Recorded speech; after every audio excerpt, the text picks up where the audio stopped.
गुड़ या शहद में से क्या सेहतमंद है, आइए जानते हैं। चीनी के बारे में बहुत कुछ कहा गया है कि चीनी आपकी सेहत के लिए अच्छी नहीं है। ये मीठी खाने की चीज वाकई आपके जिस्म पर नुकसानदेह असरात मुरतब कर सकती है।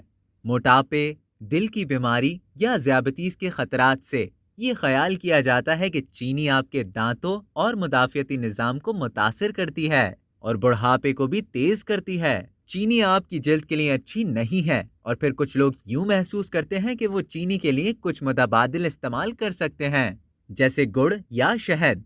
ताहम इसके बारे में एक आम उलझन पैदा हुई है कि शहद सेहत बख्श है या फिर गुड़। इस हवाले से माहिरीन ग़िज़ाइयत का कहना है कि कोई भी शुगर चीनी होती है, चाहे वो शहद हो, गुड़, गन्ने की शक्कर, खजूर की शक्कर, तमाम चीनी प्रोटीन्स के मॉलिक्यूल्स के साथ मुंसलिक हो जाएंगी और उनके नतीजे में पेशगी ग्लाइकेशन खत्म होने वाली मसनूआत पैदा होंगी। ये जहरीले फ्री रेडिकल्स हैं जो जल्द को नुकसान पहुंचाएंगे। उन्होंने मजीद कहा कि इसके अलावा चीनी IGF-1 की सतह को बढ़ा सकती है, जो महासों का सबब बन सकती है। लिहाजा शहद या गुड़ एक जैसा है।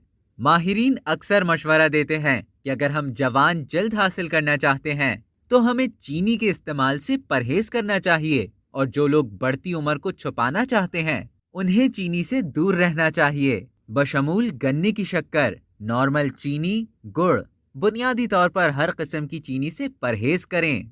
अब तक के लिए इतना ही। मजीद इसी तरह की मालूमात हासिल करने के लिए डेली चंक को सब्सक्राइब करें और बेल आइकन पर क्लिक करें ताकि ताज़ा तरीन वीडियोस का नोटिफिकेशन आपको बर वक्त मौसूल हो।